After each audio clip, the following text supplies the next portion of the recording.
ഇന്നത്തെ വീഡിയോയിൽ ഞാൻ പറയാൻ പോകുന്നത് ഒച്ചിനെ കുറിച്ചാണ്. ഗാസ്ട്രോപോഡ എന്നറിയപ്പെടുന്ന കക്ക വർഗത്തിൽ ഉൾപ്പെടുന്നതും ഈർപ്പമുള്ള ഏത് സാഹചര്യത്തിലും ജീവിക്കുന്നതും അന്തരീക്ഷവായു ശ്വസിക്കുന്നതുമായ വിവിധയിനം മോൾസ്കുകൾ ആണ് ഒച്ചുകൾ. ഇവയെ കരയിലും ശുദ്ധജലത്തിലും കാണപ്പെടാറുണ്ടെങ്കിലും പ്രധാനമായും ഇവ സമുദ്രജീവികളാണ്. ഇവയുടെ ശരീരത്തിൽ വേർതിരിച്ച് കാണാവുന്ന തലയിൽ ഒന്നോ രണ്ടോ ജോഡി ഗ്രാഹികൾ കാണാം. ഈ ഗ്രാഹികളുടെ പിന്നറ്റത്തെ ജോഡിയുടെ അഗ്രത്താണ് ഇവയുടെ കണ്ണുകൾ. പരന്ന് വിസ്തൃതവും പേശി നിർമ്മിതവുമായ പാദമാണ് അവയ്ക്കുള്ളത്. വർത്തുളമായ പുറന്തോട് ഒച്ചുകളുടെ തനതായ സ്വഭാവവിശേഷങ്ങളാകുന്നു. 1/2 സെൻറ്റിമീറ്റർ മുതൽ 60 സെൻറ്റിമീറ്റർ വരെ വിവിധ തരത്തിലുള്ള ഒച്ചുകളുണ്ട്. അവയുടെ തലയുടെ വശത്ത് നിന്ന് അല്പം പിന്നിലേക്ക് മാറി പുറന്തോട് കാണപ്പെടുന്നു. ഒച്ചുകളുടെ ശരീരത്തിൻ്റെ ആവരണമായ മാൻഡിൽ സ്രവിക്കുന്ന ചോക്ക് പോലെയുള്ള ഒരു വസ്തുവിൽ നിന്നാണ് പുറന്തോട് രൂപം കൊള്ളുന്നത്. ആവശ്യമെന്ന് തോന്നുമ്പോൾ ശരീരം പൂർണ്ണമായി ഇതിനുള്ളിലേക്ക് വലിച്ചു കയറ്റാൻ ഒച്ചിന് കഴിയും. മിക്കവാറും എല്ലാ ഒച്ചുകളിലും തോട് വലത്തേക്ക് പിരിഞ്ഞിട്ടായിരിക്കും കാണപ്പെടുന്നത്. അപൂർവമായി മാത്രമേ ഇടത്തോട്ട് പിരിഞ്ഞ് അവ കാണാറുള്ളൂ. ഒച്ചുകൾ പല ഇനമുണ്ട്. പൾമനേറ്റ ഗോത്രത്തിലെ അധികവും കരയിൽ ശുദ്ധജലത്തിലും കഴിയുന്നവയാണ്. പ്രോസ്റ്റോബ്രാങ്കിയേറ്റ ഗോത്രങ്ങളാവട്ടെ മിക്കതും സമുദ്രജീവികളാണ്. കരയിൽ ജീവിക്കുന്ന ഒച്ചുകൾക്ക് ഈർപ്പമുള്ള ചുറ്റുപാടുകൾ കൂടിയേ കഴിയും. എന്നാൽ മരുഭൂമിയിൽ പോലും വളരെ വിജയകരമായ ജീവിതം നയിക്കുന്ന ഒച്ചുകൾ ഉണ്ട്. അന്തരീക്ഷവായു ശ്വസിക്കുന്ന ഒച്ചുകൾ തോടിൻ്റെ ഒരു വശത്തായി കാണപ്പെടുന്ന ഒരു ചെറിയ സുഷിരത്തിലൂടെ വായു ഉള്ളിലേക്ക് വലിച്ചെടുക്കുന്നു. മാൻഡിലിന് താഴെയായി സ്ഥിതി ചെയ്യുന്ന ശ്വസന അറയിലേക്കാണ് ഈ വായു എത്തുന്നത്. ഈ അറയ്ക്കുള്ളിൽ സ്ഥിതി ചെയ്യുന്ന ഗില്ലകളുടെ സഹായത്തോടെ ശ്വസനം നടക്കുന്നു. മുഖ്യമായും സസ്യഭുക്കുകളായ ഒച്ചുകളുടെ വായ്ക്കുള്ളിൽ റാഡുല എന്നു പേരുള്ള നാക്ക് കാണപ്പെടുന്നു. റിബൺ പോലെയുള്ള ഈ നാക്കിൽ കുറുകെ വരിവരിയായി വളരെ ചെറിയ പല്ലുകളുണ്ട്. ആഹാര സാധനം ചുരണ്ടിയെടുക്കാൻ അരം പോലെയുള്ള ഈ നാക്ക് സഹായകരമാകുന്നു. വായുടെ പിന്നിലാണ് ഗ്രാഹ്യങ്ങളുടെ സ്ഥാനം.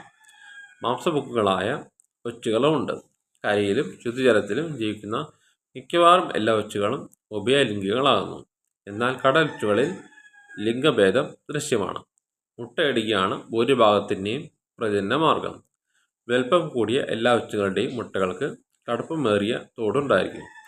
തറയിൽ കൂട്ടമായാണ് ഈ മുട്ടകൾ നിക്ഷേപിക്കപ്പെടുന്നത്. മുട്ടയ്ക്ക് പകരം കാഴ്ചയിൽ പ്രായമെത്തിയ ഒച്ചുകളെ പോലെ തന്നെയുള്ള കൊച്ചിൻ കുഞ്ഞുങ്ങൾ ജനിക്കാറുള്ളതും പതിവാണ്. ഭക്ഷ്യയോഗ്യമായ കരയൊച്ച് ഹെലിക്സ് പ്രൊമോറ്റിയ എന്ന ഇനം തോട്ടങ്ങളിൽ സാധാരണമായി കാണപ്പെടുന്നു. ഹെലിക്സ് അസ്പെറിസ ഒച്ച് തുടങ്ങിയവ ഹെലിസിഡേ കുടുംബത്തിൽ ഉൾപ്പെടുന്നവയാണ്. ഒച്ചുകൾ ഊർജം ഉണ്ടാകാൻ ഉപയോഗിക്കുന്നത് സെല്ലുലോസ്, കാറ്റിൻ ഭാഗ സെല്ലുലോസ്, അന്നജം, ഗ്ലൈക്കോജൻ എന്നിവയാണ്. ശരത്കാല ആരംഭത്തോടെ ചിലയിനം കരയൊച്ചുകൾ ഭക്ഷണം വേണ്ടെന്ന് വെച്ച് ഒടിഞ്ഞു നടക്കുന്ന ഇലകൾക്കടിയിലായി തറയിൽ ചെറുകുഴികൾ ഉണ്ടാക്കി അവയ്ക്കുള്ളിൽ കടന്നിരിക്കുന്നു. ഒരു പ്രത്യേക രീതിയിൽ സമാധി ഇരിക്കുന്ന ഈ ഒച്ചുകൾ 6 മാസം വരെ ഇപ്രകാരം നിദ്ര തുടരുന്നു. 30 സെൻറ്റിമീറ്റർ ഗ്രേഡ് ചൂടിൽ മിനിറ്റിൽ 50-60 എന്ന നിരക്കിലുള്ള ഹൃദയമിടിപ്പ് ശിശിരനി ദവേളയിൽ 4-6 സെൻറ്റിഗ്രേഡ് ആയി കുറയുന്നു. ഇതോടൊപ്പം ശ്വാസോച്ഛ്വാസവും മന്ദഗതിയിലാക്കുന്നതായി കാണാം. കുളങ്ങളിലും നദികളിലും ജലസസ്യങ്ങൾ ഭക്ഷിച്ച് ജീവിക്കുന്ന ഗാസ്ട്രോപോഡുകളാണ് ജല ഒച്ചുകൾ. അഗ്രം കൂർത്ത വറുത്തുള്ളതുമായ പുറന്തോടുള്ള ഒച്ച് പോണ്ട് സ്നെയിൽ. പരന്ന് വറുത്തുള്ളതുമായ പുറന്തോടുള്ള ഒച്ച് റാംസ്ഹോൺ സ്നെയിൽ എന്നിവയാണ് ഈ കൂട്ടത്തിൽ ഏറ്റവും വലിയവ. ഉഷ്ണസമുദ്രങ്ങളാണ് കടലൊച്ചുകൾ കൂടുതലായും ജീവിക്കാൻ ഇഷ്ടപ്പെടുന്നത്. ന്യൂട്രി ബ്രാങ്കിയ വിഭാഗത്തിൽ ഉൾപ്പെടുന്ന കക്ക ഇല്ലാത്ത ഇനം ഒച്ചുകളാണ് ഇക്കൂട്ടത്തിൽ പ്രധാനം. വേലിയേറ്റ നിരക്കും താഴെയാണ് കടലൊച്ചുകൾ ജീവിക്കുന്നത്. മാംസഭുക്കുകളായ ഇവർ ഹൈഡ്രോയിഡുകൾ പോലെയുള്ള ചെറുജീവികളെയാണ് ഭക്ഷിക്കുന്നത്. പാറകൾക്ക് മുകളിലും താഴെയും പവിഴപ്പുറ്റുകളിലും ആണ് കൂടുതൽ ഒച്ചുകളും കഴിയുന്നത്. മണലോ ചെളിയോ നിറഞ്ഞ അടിത്തട്ടുകളിൽ ആഹാരം തേടി അലഞ്ഞു നടക്കുന്ന ടൈഗർ എ ഒച്ചുകൾ പൂർണ്ണമായും കക്കകളെ മാത്രം ഭക്ഷിച്ച് കഴിയുന്നവയാണ്. അന്തരീക്ഷത്തിലെ ഊഷ്മാവ് ഒച്ചിൻ്റെ വിതരണത്തെ സാരമായി ബാധിക്കുന്ന ഒരു ഘടകമായി ഗണിക്കപ്പെടുന്നു. ഒരു നല്ല വിഭാഗം ഒച്ചുകളും മനുഷ്യൻ്റെ ഭക്ഷണമാണ്.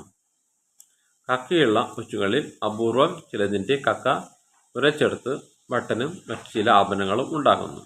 കാലിഫോർണിയ തീരത്തിലെ അബ്ലോൺ എന്ന ഇനം, പടിഞ്ഞാറൻ പസഫിക്കിലെ പമ്പരം എന്നറിയപ്പെടുന്ന ട്രോക്കസ് എന്നിവ അത്തരത്തിൽപ്പെട്ടതാണ്.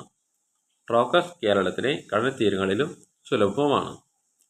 മെഡിറ്ററേനിയൻ പ്രദേശങ്ങളിൽ കാണപ്പെടുന്ന രണ്ടിനം ഒച്ചുകളെ തുണിമുക്കുന്ന ചായ ഉണ്ടാക്കാൻ വേണ്ടി ഉപയോഗിച്ചിരുന്നു. ഓണക്കുടുംബാംഗങ്ങളായ ഒച്ചുകൾ വളരെയധികം വിഷമുള്ളവയാണ്. ഇവയുടെ കടിയേറ്റ് മനുഷ്യർക്ക് മരണം വരെ സംഭവിക്കാറുണ്ട്. ഷിസ്റ്റോസോമിയാസിസ് എന്നറിയപ്പെടുന്ന രോഗത്തിന് കാരണമായ ബ്ലഡ് ഫ്ലൂക്കുകൾ കടലിലെയും ശുദ്ധജലത്തിലെയും ചില ഒച്ചുകളിലാണ്. കഴിയുന്നതും മനുഷ്യൻ്റെ ഭക്ഷണമായി തീരുന്ന സമുദ്രജീവികളുടെ ആഹാര ശൃംഖലയിൽ സുപ്രധാനമായ ഒരു സ്ഥാനം കടൽ ഒച്ചുകൾക്കുണ്ട്. പല മത്സ്യങ്ങളുടെയും ഭക്ഷണം ഒച്ചുകളും മറ്റുമുള്ള സ്കൈറ്റുകളും മാത്രമാകുന്നു. ഇന്നത്തെ വീഡിയോ ഇവിടെ നിർത്തുന്നു.